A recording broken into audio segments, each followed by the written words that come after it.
Listening Test 1. This is a practice listening test which resembles the International English Language Testing System listening test. The test consists of 4 sections. Answer the questions as you listen to the recording. Note that the recording is played once only. Please turn to Section 1. Section 1. Ali and Ellis are overseas students studying in Australia. They are returning home for the summer holidays. Look at the example and questions 1 to 4.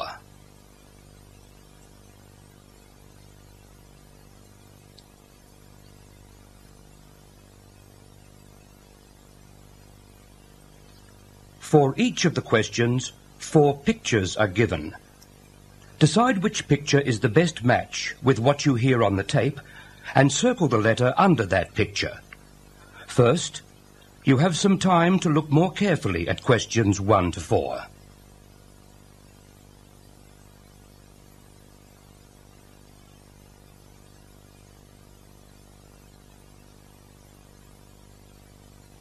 Now listen to the following conversations and answer questions 1 to 4.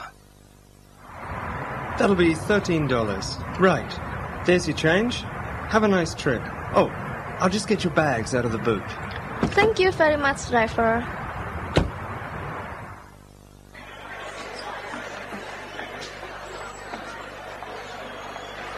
Now, Ali, let's find the check-in desk. Yes, but with all the changes they've made here at the airport, I'm not sure where the check-in desk is. I know. It's strange, isn't it? Why don't we ask for help? Good idea. What about that man sitting down over there? Which one? The one with the hat on? But what about the man with the blue uniform and the cap sitting on the trolley? He's bound to know. He looks like he works here. Okay, I'll ask him. Excuse me, could you tell me where the check-in desk for Alinka Airlines is, please? Oh, let me think. I haven't worked here very long. The best way to get there would be to turn left at the end here, where the duty-free shop is, and then go straight ahead until you're opposite the departure gates entrance.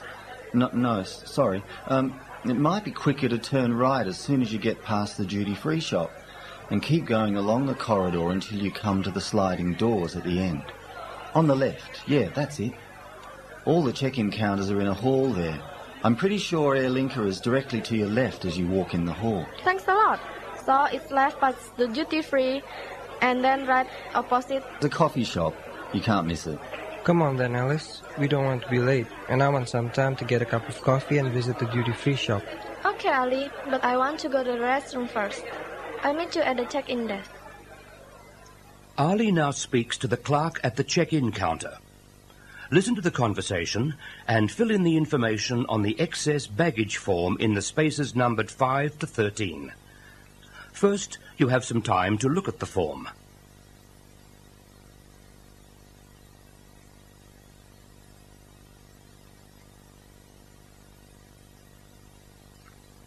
Now listen to the conversation and answer questions 5 to 13. Good morning. Can I help you? Yes, I would like to check in for flight AL81. Very good. Can I have your ticket and passport, please? Yes, here you are. Okay, thanks. If you could just put your suitcase on the scales. Oh, I also have this extra box that I want to take as well. Okay, well, that's extra luggage, so I'll have to get you to fill out an excess baggage deck.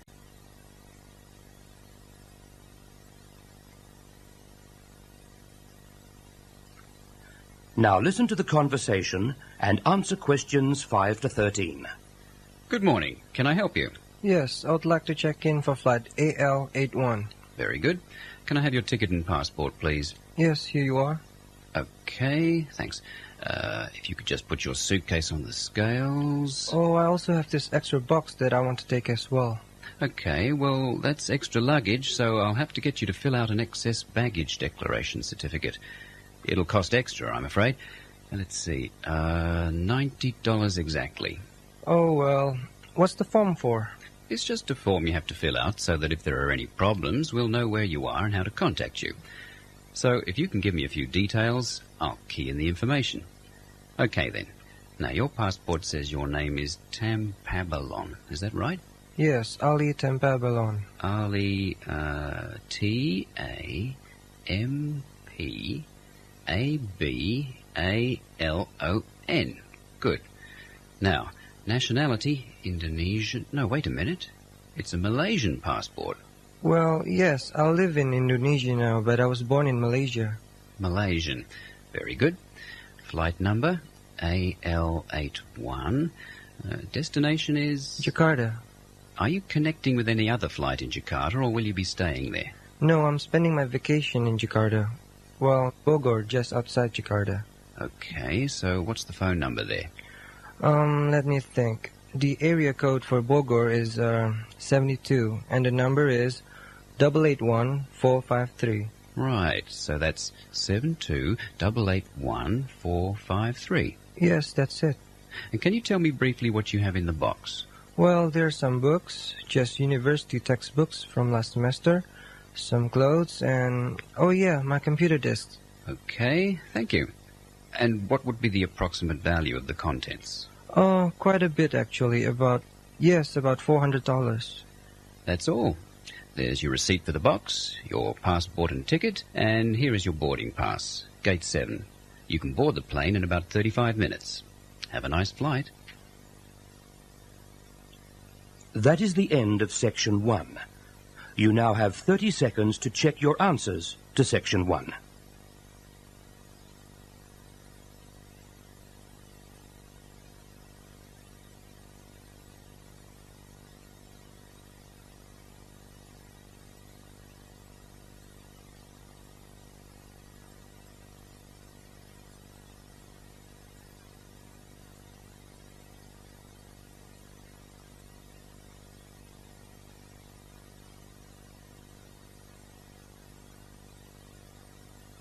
Now turn to Section 2.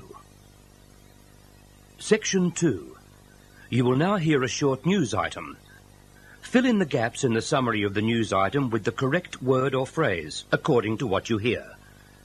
Place your answers to questions 14 to 21 in the column on the right of the page. The first one has been done for you as an example. You now have some time to look at the summary.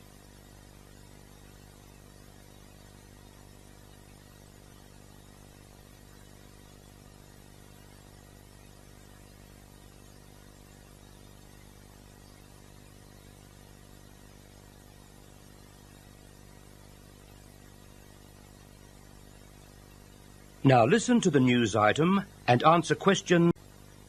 The minister responsible declined to make any further statement. And now, with more information on the situation in Lytham, we cross to Sophie Roberts at the scene of today's major traffic accident. Good evening. Yes, Jana, the situation here in Avalon Road, Lytham, is chaotic. The death toll is rising with 3 known fatalities and a further 14 people receiving treatment at the local St. John's Hospital.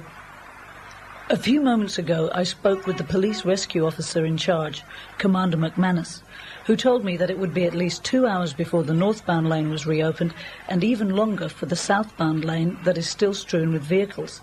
He urged all drivers to find an alternative route through Lytham. Is there any clear indication as to what caused the disaster? Well, yes, Jana, they're starting to put together the accounts of the witnesses. Here is Commander McManus. Commander, could you spare us a moment, please? Well, yes, just a moment, though. As you can see, I have a lot on right now. Yes, thank you. Now tell me, do you have any more information for us? Yes, it seems from what I can piece together so far from the statements that the witnesses have made, that the driver of the semi-trailer lost control of his vehicle as he came down the road there. As you are aware, it is a very steep stretch of highway, and it would have been very difficult for the driver to bring his vehicle back under control coming down that hill. There was a queue of traffic turning into Avalon Road from Batty Avenue. They wouldn't have been able to do anything. I'm sorry, I must get back to work. Yes, of course, Commander. Thank you for your time. I also have with me Mr. Pedro Navarra, a local shopkeeper, who told us that he heard the truck sounding its horn before the accident. Well, I was just unloading my truck outside the shop here, and I heard this horn, just like an ordinary car horn. And it just went on and on, getting louder and louder, and then I think I was still holding a box of tomatoes, and there was this huge truck coming down the road, horn going and the lights on, traveling real fast. I don't know, maybe about 80 or 90 kilometers. It came straight down through the lights, right at the moment the traffic was turning into the highway. You know, Avalon Road from Batty Avenue? It just seemed to pick up the cars as it went along. I tell you, it was a real mess. Thank you, Mr. Navarra. And so, back to you, Jana, in the studio. Thank you, Sophie. Anyone wanting further information regarding those injured in the accident should ring St John's Hospital, which has set up a hotline, and the number is Sydney 332 1778. I'll repeat that number, Sydney 332 1778. And now, with all the news of sport, here is Charles Oakton. That is the end of Section 2. You now have 30 seconds to check your answers to Section 2.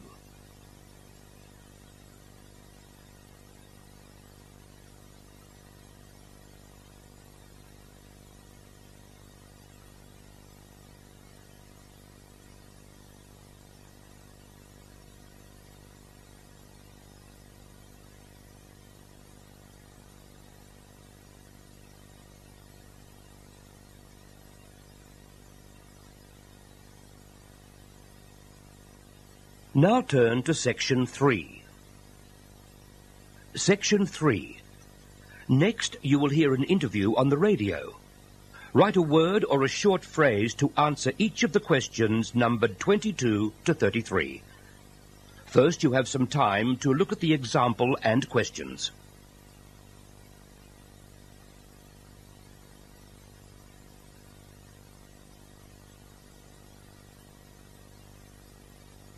Now listen to the interview and answer question 2 to 33. Good afternoon and welcome to Working Lives. My name is Sue Holt. This week we continue our series by looking at a job that is often thought of as adventurous, exotic and highly desirable. We're going to take a behind-the-scenes look at the airline hospitality industry. What is the reality behind the smart uniform and ever-ready smile of the flight attendant? We're lucky enough to have in the studio Julie Nevard, who works for Australian Airways and is a senior member of the cabin crew staff. Thank you for finding the time to speak to us. I know that you must have a busy schedule. My pleasure. Yes, it is a very full-time job, but I think you realised that very early on in your career. How long have you been involved in in-flight hospitality? Well, I trained for a year at the Australian Airways Training School, and I'd already taken an associate diploma in hospitality and tourism at TAFE after I left school. That's the Technical and Further Education College? Yeah, that's right. So all in all, about 5 years. No, more like 6 years. So your training was at TAFE? Well, yes, the preliminary training, but then the Australian Airways training course in Darwin was a more specialised hospitality course. I suppose you could call the TAFE Associate Diploma my major professional qualification. I see. Now, tell me, is the job as glamorous as most people believe? Absolutely not. Of course, there are many good things about the job. You know, you never know where you might be going. For example, I still get excited when I see the new roster for the first time, knowing I'll soon be off somewhere I haven't been before, on a new route. The best thing, of course, is that all the time I'm meeting new people. But people don't realise that what I get to see most of is the inside of hotel rooms, and most hotel rooms are pretty similar. Also, it's like I'm working, but the majority of my passengers are on holiday. Sometimes it's hard to deal with all their demands. There are times you just want to shout, "I'm doing my best. I've got a job to do. Leave me alone." But that doesn't happen very often. Then tell me, what is your main responsibility during a flight? That's hard to say, really. Well, we're responsible for all the needs and demands of each and every passenger, for up to 10 hours on some long-haul flights, not to mention the safety of the plane and all the passengers. I suppose if I have to come up with a single answer, it'd be passenger comfort. Do you find yourself going to the same places often? There are 4 or 5 major destinations that we fly to more regularly than others. Yes, I've got to know some cities very well. Oh, really? Which destinations are those? Well, there's London, Hong Kong, Bali, LAX. That's in New York? Los Angeles. These are the most frequent destinations with Australian Airways. So with all that travel, how do you deal with the constant changing of time zones? It's something you just have to get used to. Oh, everybody in the industry has a special tip to beat jet lag. But me? I just make sure that I'm regularly changing the time on my watch. I find that if I change the time little by little and fairly frequently, well, that seems to work well for me.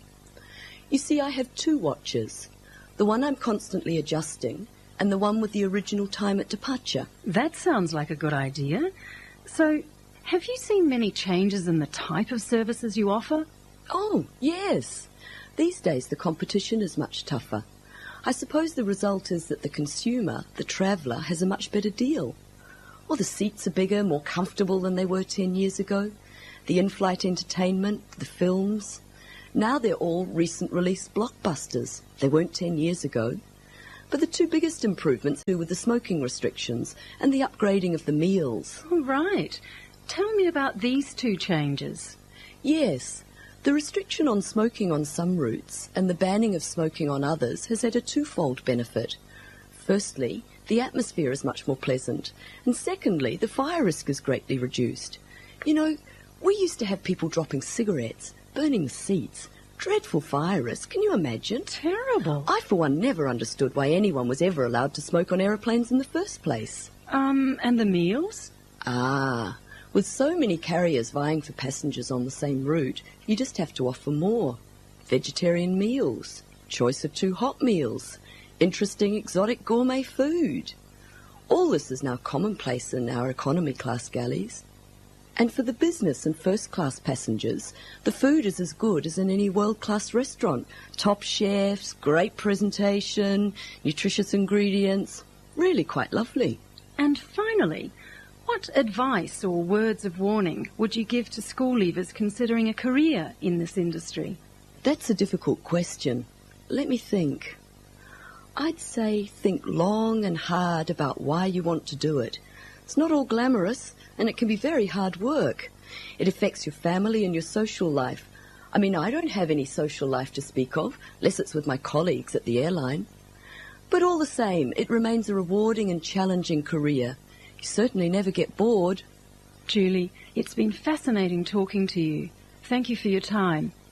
And just before we go, next week we will be talking to you. That is the end of Section 3. You now have 30 seconds to check your answers to Section 3.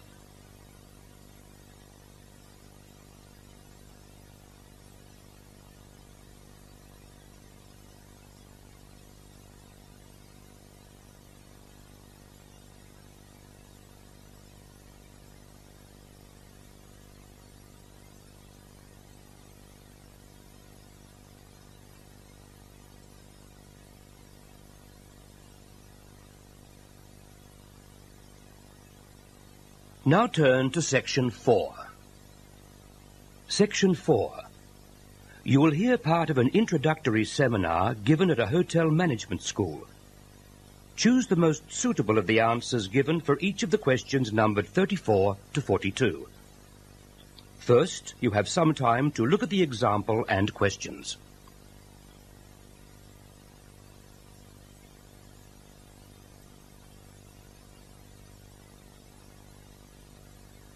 Now listen to the lecture and answer questions 34 to 42. Welcome to the first seminar of the International Hotel, Hospitality and Management course. I hope that you enjoyed the official welcome ceremony this morning and, of course, the very fine food for lunch provided by our second-year students. Right. So, my name's Garth Walters, and I'm one of the career advisors at the school. And this afternoon, I intend to give you an overview of the 4 core subject options available to you in this course, one of which you will need to choose as your core or main subject by the end of the first week. Each core subject prepares students for work in one of 4 major career areas: front desk and reception work, drink and bar service, restaurant service, and lastly, guest relations. For each area that I have mentioned, we will explore the personal skills required. The professional qualifications needed, and the career opportunities available. To start with, we are going to take a look at front desk and reception work. In some ways, the reception desk is both the face and the nerve centre of a hotel. It's the first point of physical contact with the client, and a close and professional relationship should be immediately struck up. The psychology behind the need for creating a good first impression and maintaining it is fairly obvious. But how to do this effectively constitutes a major slice of the work that all students will be doing in the first few weeks of this course, regardless of the option that you choose. Now, the type of person who is best suited for front desk and reception work is self-confident, caring and sensitive, intelligent, and also able to work calmly in the glare of the public eye, when it's as busy as it often gets, without appearing to panic. The ability to speak more than one language is naturally a great asset in this job, as is clear diction and familiarity with switchboard operating systems, a technical skill that is taught only in the front desk and reception core option. Qualifications? Well, ideally an associate diploma with at least one foreign language would be good, but this is not strictly necessary. You are encouraged, however, to take up another language. As for the career opportunities available, after a few years, competent front desk staff can begin working in reception management, that is, being responsible for the VIP guests and coordinating and arranging conferences and meetings at the hotel. We now move on to the second course subject option, drink and bar service. Usually you need to have completed a recognised bar course to begin serving drinks in a top hotel, but you'll all be taught the basics since a percentage of the work in each option is compulsory for all students. Obviously, an outgoing and lively personality are prerequisites for this type of work. Also, an ability to work late into the night. So if you're a morning person, this type of work is definitely not for you. There is much more to skilled bar work than just serving drinks. It involves an intimate knowledge of most alcoholic beverages, mixers, wines and beers, as well as mixing techniques, and the correct choice of drinks to accompany meals. An effective member of a drink and bar service team can eventually move into more specialised areas. Two of the main avenues open are cellar management, dealing exclusively with wine and fortified wines, the selection, purchase, storage and general upkeep of the hotel cellar. And the other area is working in coordination with fine restaurants as a wine manager or consultant, with the emphasis placed more on the bonding of wine with food. Naturally, for both careers, a wide and thorough knowledge and appreciation of wine varieties and styles is essential. The third course subject option is restaurant service. Well, a love of food and its presentation is a must for anyone considering this line of work. Also, life in a restaurant can be hectic, hot and very busy. The hours are long and the competition for certain positions within the industry is tough. But by completing the International Hotel Hospitality and Management Catering core option, you will be able to enter restaurant service as an assistant or grade 3 chef. As a grade 3 chef, you will be responsible for the preparation of salads and you can progress to grade 2 and then, with time, grade 1 or chief chef. As you become more familiar with different styles of food and presentation, you may wish to specialise in a particular area, but as I said, the competition, especially in the larger, more reputable hotels, can be fierce. Right, before I move on to the last option, guest relations, I want to say a few words about how you can best choose your core subject. But are there any questions before I continue? That is the end of Section 4. You now have 30 seconds to check your answers to Section 4.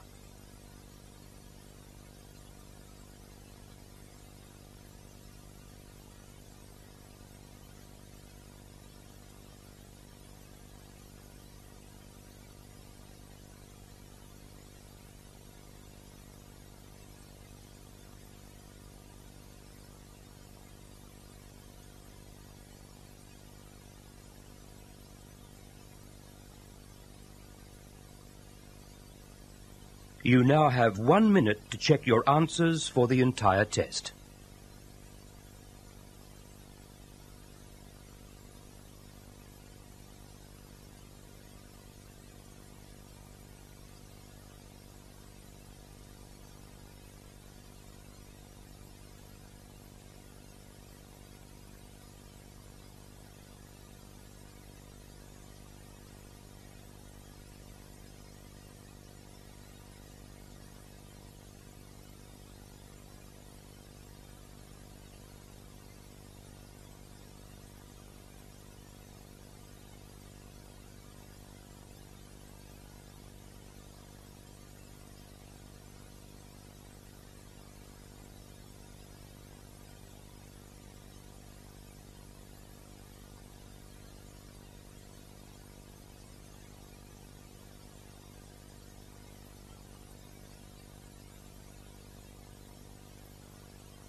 That is the end of the listening test. You are now given exactly 10 minutes to transfer your answers to the listening test answer sheet.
Listening Test 2.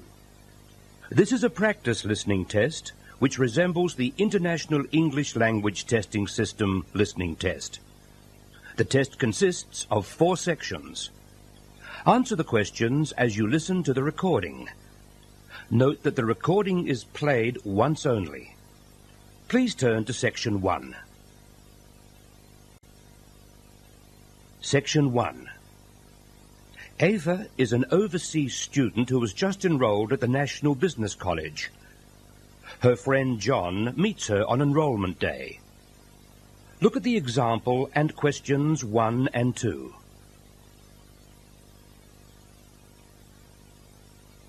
For both questions, 4 pictures are given.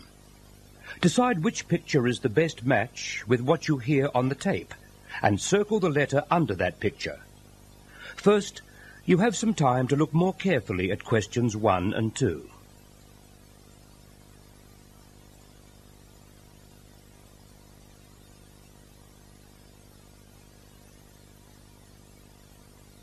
Now listen to the conversation between Ava and John and answer questions 1 and 2.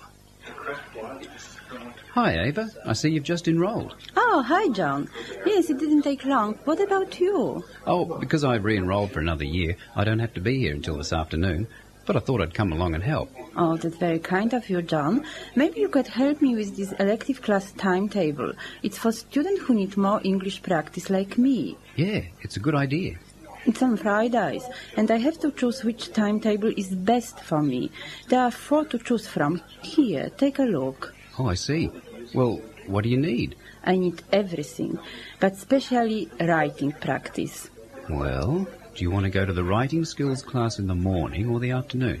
In the afternoon, I think. Okay, so grammar and writing skills in the afternoon. Grammar?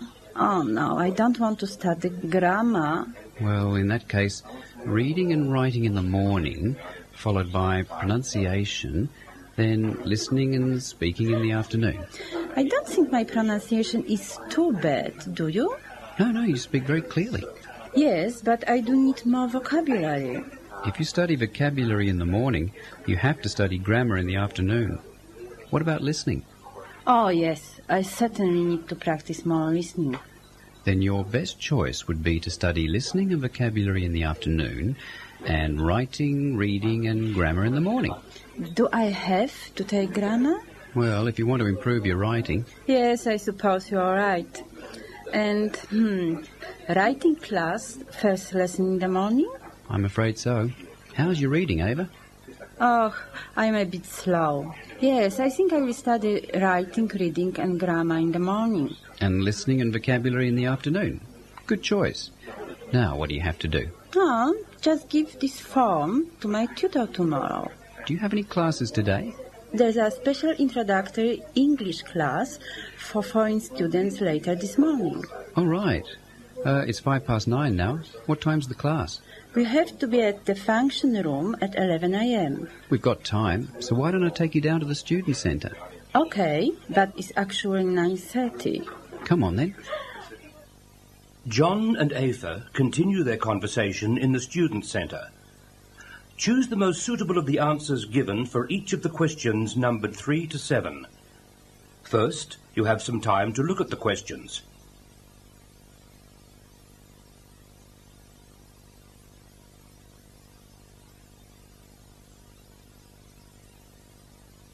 Now listen to the conversation and answer questions 3 to 7.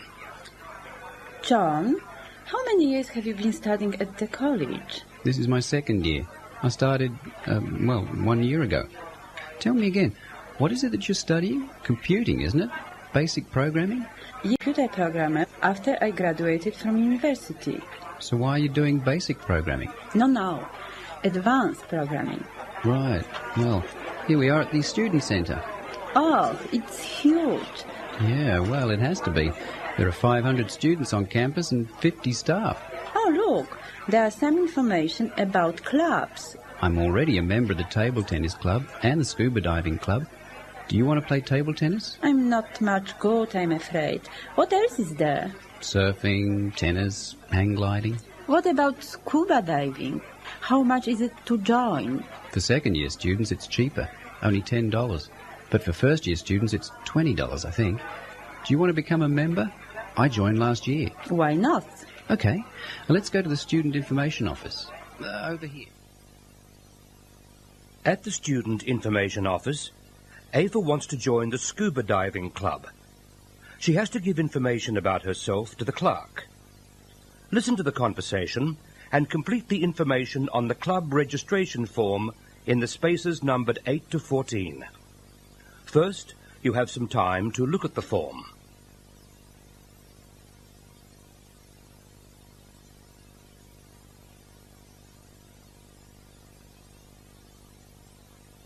Now listen to the conversation and answer questions 8 to 14.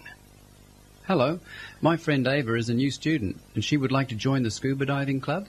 No problem. All I have to do is fill in this registration form, and the cost is only $15 for first-year students. To start with, I need your full name. Ava, isn't it? Yes, E-W-A. Family name? Zaleska. Zaleska. How do you spell that? Z-A-L-E-S-K-A. Zaleska. Very good. And you're from? Poland. Nationality Polish. I went to Poland last year. Great place. Okay, so what's your student number? On your student card. All right. Here it is. 34968 AP. 34968 AP. Got it. You must be doing the advanced programming course. Tell me about your scuba diving experience. How long have you been diving? 2 years. You're probably better than I am. Next thing is, do you know your blood type? For safety reasons. All right. Yes, it is A positive. And we always dive with a partner. Are you two going to dive together? Sure, why not? Okay, so what's your name? John. J-O-N. Family name? Anderberg. A-N-D-E-R-B-U-R-G. Good. When would you like to go diving? Is Sunday morning good for you, Ava? Not really, John. I go to church. We have sessions in the afternoon too, only on weekends though. Oh, well, Saturday afternoon, is that okay for you? Sure. Saturday PM. One more thing. I need a contact number if we need to ring you. change in the weather or something like that. What's your home telephone number? 565-2489. 565-2489. Now, all you have to do is pay the $15 and I'll fix you up with a club membership card. Here's an information sheet about the club. See you later. Bye. Hey, Ava, we've still got plenty of time. Let's watch some TV. All right. That is the end of Section 1. You now have 30 seconds to check your answers to Section 1.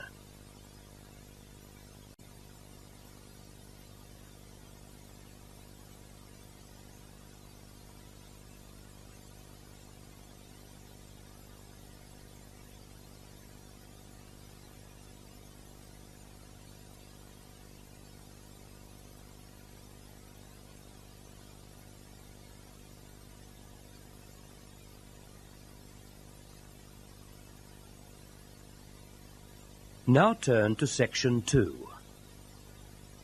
Section 2. In the Student Centre, Ava watches a news item on television. Fill in the gaps in the summary of the news item with the correct word or phrase according to what you hear. Place your answers to questions 15 to 23 in the column on the right of the page. The first one has been done for you as an example. You now have some time to look at the summary.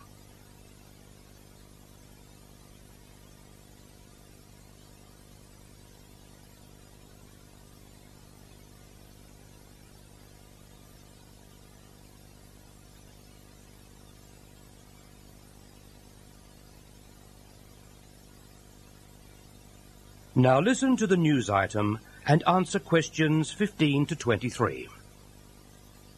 The police are continuing their investigations and based on new leads expect to make an early arrest. The drought in northern New South Wales continues to worsen, with tens of thousands of hectares of once lush pastoral land having now been without a single drop of rain for over 13 months. Farmers from the stricken region are beginning to despair, with meteorologists predicting that the drought is unlikely to break before Christmas. Many farmers have begun shooting their worst affected cattle, and in some cases entire flocks of sheep have been destroyed. These measures, tough and cruel though they may seem, are essential to prevent a possible outbreak of widespread disease. It is not only farm animals that are in trouble. Environmentalists are also concerned that the lack of water in rivers, lakes and streams will mean many more native animals in the bush will die unless rain comes soon. They believe the drought could have a lasting effect on the populations of such native animals as kangaroos, wallabies and koalas. Our reporter Melanie Backhouse is in Moree, talking with long-range weather forecaster Benny Wilcox. Over to you, Melanie. Benny, can you give any indication as to when we might receive some rain in the affected regions of New South Wales? Well, it's hard to say, of course, but I'm confident that the drought will break within approximately 3 months.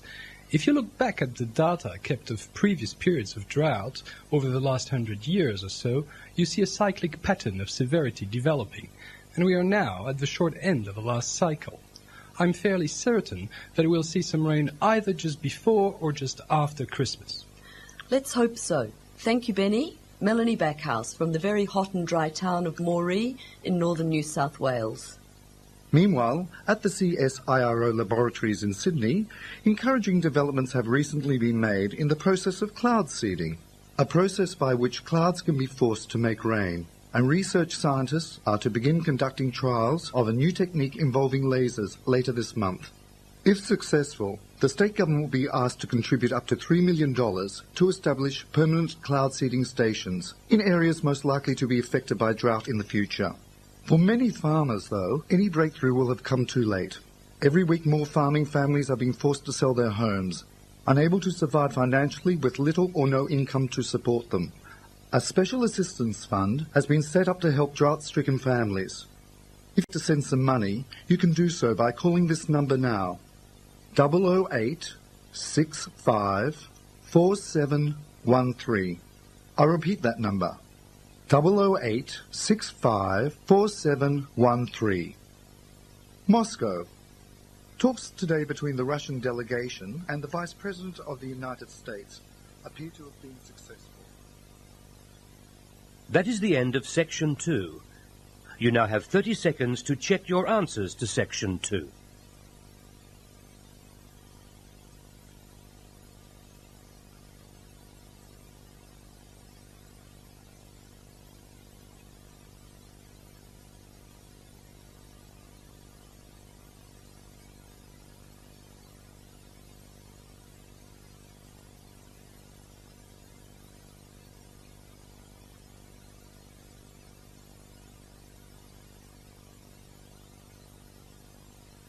Now turn to Section 3. Section 3. Later that morning, Ava attends a special class for students who are non-native speakers. The tutor is interviewing an ex-student of the college. For questions 24 to 32, listen to the interview and complete the sentences with a suitable word or phrase. First, you have some time to look at the example and questions.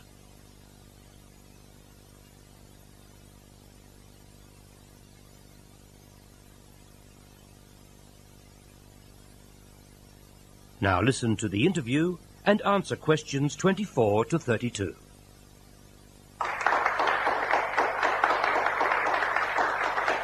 Today I have with me Anna Cherney, who is a student at this college. How long ago? I was here 2 years ago now. Anna was a student in this English class when she was at the college, and she is here to tell us about the many problems facing a non-native speaker in an Australian tertiary institution. What have you been doing since you graduated, Anna? I was quite lucky when I left the college because I got a job pretty quickly with the local council. I'm still with them. Tell the class what course you took here at the college. Yes, I originally wanted to work in advertising, but I found it was too hard because of my English. And so I changed my direction, and, well, I'm glad I did because I've now got an associate diploma in nutritional science, and that's how I managed to get a job with the council. What exactly do you do with the council?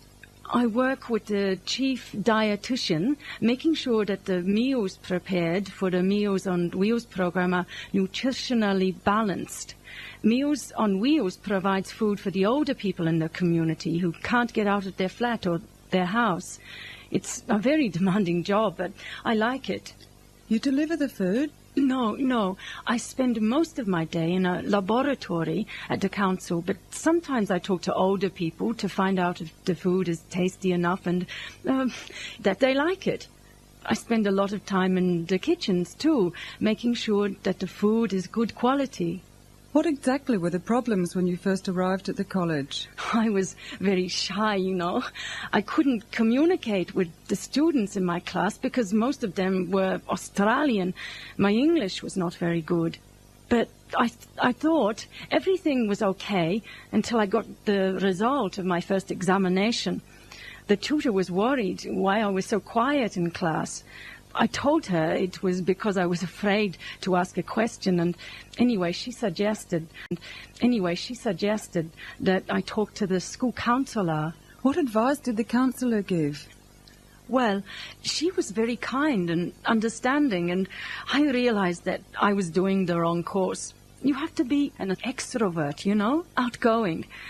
I think it's a personal thing with me. You had to give a lot of opinions. And I am shy. So she suggested I ask more questions in class.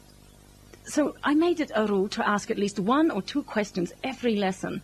So you swapped courses and began to talk more in class. Was there anything else that the counsellor suggested? Yes. She said I shouldn't live with students from my own country. I should share a house with some Australian students, so I did. And my English improved much faster. Are there any problems that you currently have with English? Oh, yes.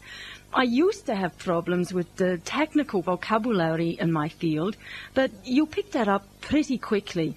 Now it's mostly I have difficulty trying to understand the colloquial language of Australians. The way they express themselves is sometimes very strange. I see. How do you increase your vocabulary, for instance? I listen to the radio a lot, interviews on radio, talkback programs, that sort of thing. I find that really helps me. It's better than just watching TV. And actually, I keep a journal of the expressions I hear. Some people collect stamps, and I collect new words and English expressions. Let's talk some more about your course at the college. Do you remember any study projects that you were involved in? Let me see. Well, there was one study we made of the nutritional habits of Australian school children. We had to produce a questionnaire for a group of 20 kids, and we discovered that too many children either didn't have any breakfast at all, or else they ate foods for breakfast that were much too high in sugar. These are two major dietary problems. Why? It's complicated, but breakfast is an important meal because your metabolic rate, the rate at which the body burns up food, is faster the earlier you begin eating in the day. So, if you want to have lots of energy, eat a good balanced breakfast. You need a higher metabolic rate, you see? Also, too much sugar in the diet can cause the blood sugar level to rise very quickly at first, and then drop too rapidly. For breakfast, this is bad because later you are more likely to feel sleepy and unable to concentrate. So, eat a good breakfast. You'll think better, concentrate better, and yes, you'll probably score better in your exams. And one last question. What about your future? Have you any immediate plans? Well, in the short term, I'll continue to work for the council and gain more experience there. I hope to get a position in a hospital, which would be much more challenging than my present job. After that, my long-term goal is, I have a dream to open my own business, an agency providing nutritional advice and giving consultations, or I might have to go back to my own country instead and do what I can to improve the diet of my people at home. Modern influences are causing great changes to the traditional diet. I see. Traditional diet. I see. Now, does anyone have any questions for Anna? Yes, in the first row. That is the end of Section 3. You now have 30 seconds to check your answers to Section 3.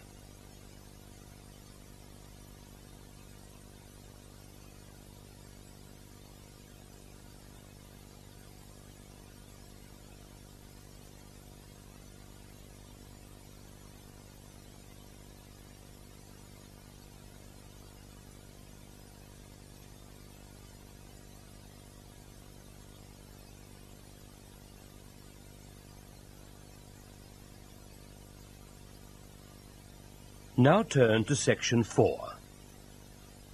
Section 4. You will hear part of the orientation in which Ava is shown the college's computer laboratory. For each of the questions numbered 33 to 42, circle the letter A if the statement is accurate, I if the statement is inaccurate, or N if the information in the statement is not given in the listening passage. First, you have some time to look at the example and questions.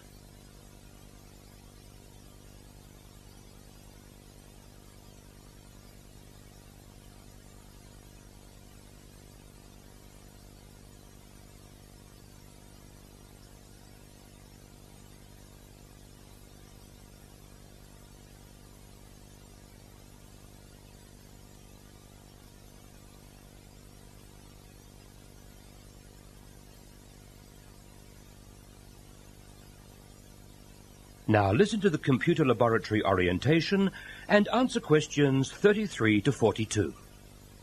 Let me introduce you to Donald McGlovin, who's in charge of maintaining the facilities of our computer laboratory.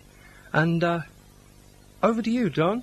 Yes, Norman. Well, as you can see, we have well over 100 PC computers, as well as 20 Macintosh computers, set up for those students who need to produce high-quality graphic design work. Of course, maintenance of all these machines and the equipment that goes with them, printers, fax machines, modems, etc., takes up almost all of my time, so we have a number of rules. All students are expected to follow the rules, or they will be unable to use the lab in the future, and just about everybody needs to use the lab at some stage. First of all, log-on procedure. All students have to log on, that is, enter their name and lab number before the program menu comes up on the screen. The reason is that if anything goes wrong with the machine, we can find out from you what it was you were doing when the problem occurred, and this can save a great deal of time when trying to solve the problem. Which brings us to the second rule. If something goes wrong, you mustn't just walk away from the computer or turn it off and pretend it hasn't happened. You must let me, or one of my assistants, know what has happened, and remember, we can always find out who was last using the machine. So with these two simple rules, it becomes relatively easy to maintain so many machines. The third rule concerns the use of student discs. At no time are you allowed to bring your own discs into the laboratory. This lab is completely free of the need for student discs of any kind, because each computer is linked to a network, and there are 4 networks, each of which has its own file-serving machine. We don't want you to bring along your own discs for 2 very good reasons. The first reason is because of copyright laws. It's illegal to copy programs bought by the college. The second reason has to do with those nasty little programs called viruses, which can do a tremendous amount of damage. So no student discs in the lab. We therefore insist that you leave your bags outside too, which is rule number 4.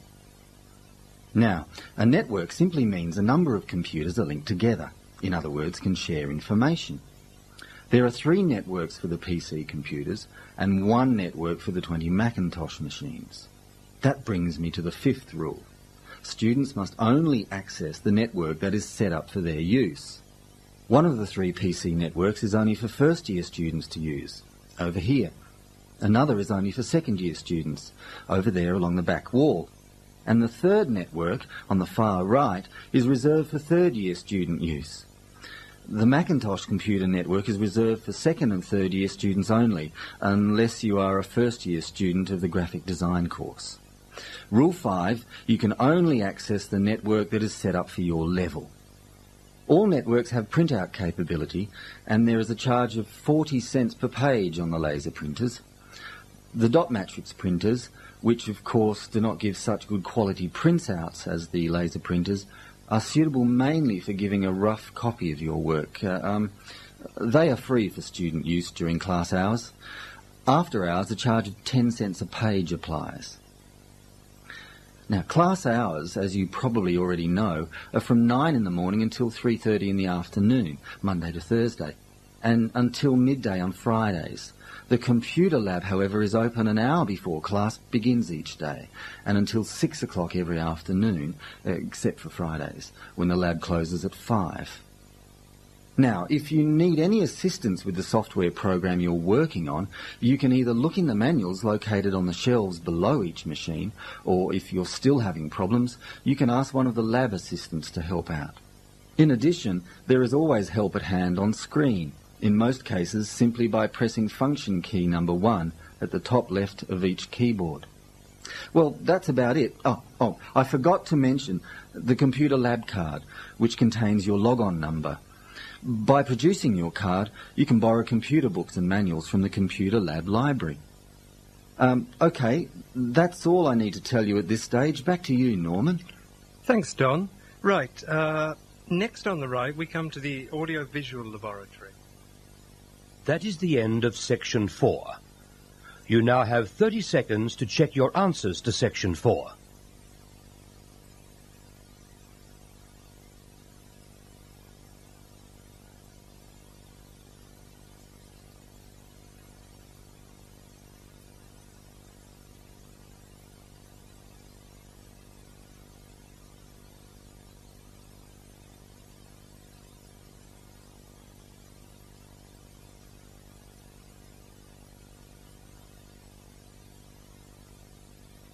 You now have 1 minute to check your answers for the entire test.